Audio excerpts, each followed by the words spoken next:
Facebook પર કરવામાં આવેલી એક ધાર્મિક પોસ્ટ જેને લઈને વિવાદ ઊભો થયો છે. વૈષ્ણવોએ આ પોસ્ટને લઈને રોષ ઠાલવ્યો છે.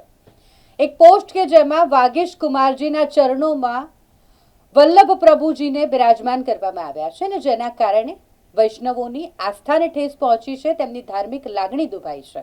અને આ પોસ્ટ મૂકનાર અન્ય કોઈ નહીં, ભારતીય જનતા પાર્ટીના પ્રદેશ ઉપાધ્યક્ષ રસિક પ્રજાપતિ છે. તેમના દ્વારા ફેસબુક પર એક ધાર્મિક પોસ્ટ મૂકવામાં આવી જેમાં વાગેશ કુમારજીનો ફોટો પોસ્ટ કરવામાં આવ્યો છે, પરંતુ ચરણોમાં બેઠા છે વલ્લભ પ્રભુજી અને જેના કારણે વૈષ્ણવો રોષે ભરાયા છે. ભારતીય જનતા પાર્ટીના પ્રદેશ ઉપાધ્યક્ષ છે જેમણે લોકોની, વૈષ્ણવોની ખાસ કરીને ધાર્મિક લાગણી દુભાવી હોય એટલે તે જાહેરમાં માફી માંગે તેવી વૈષ્ણવોની માંગ છે.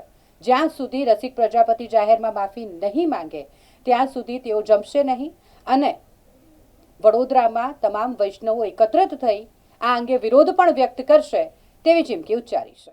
ખરેખર આજે મેં ફેસબુકના માધ્યમથી જોયું, ભારતીય જનતા પાર્ટીના ઉપાધ્યક્ષ એવા રસિકભાઈ પ્રજાપતિ દ્વારા ફેસબુક પર પોસ્ટ કરવામાં આવી છે કે વલ્લભાચાર્ય વિશે વાગેશ કુમારજી મહારાજ વલ્લભ પ્રભુના ચરણોમાં બિરાજમાન રહે તેવી પોસ્ટ કરી છે. તેથી અમો વૈષ્ણવ સમાજ સખત શબ્દોમાં વખોડીએ છીએ. અમારા વૈષ્ણવ સમાજની લાગણી દુભાઈ છે. રસિકભાઈ આવા વિવાદિત પોસ્ટથી માફી માગે, નહીં તો આવનાર સમયમાં વડોદરાના સમગ્ર વૈષ્ણવો ઉગ્ર વિરોધ કરશે તે નક્કી સમજશો.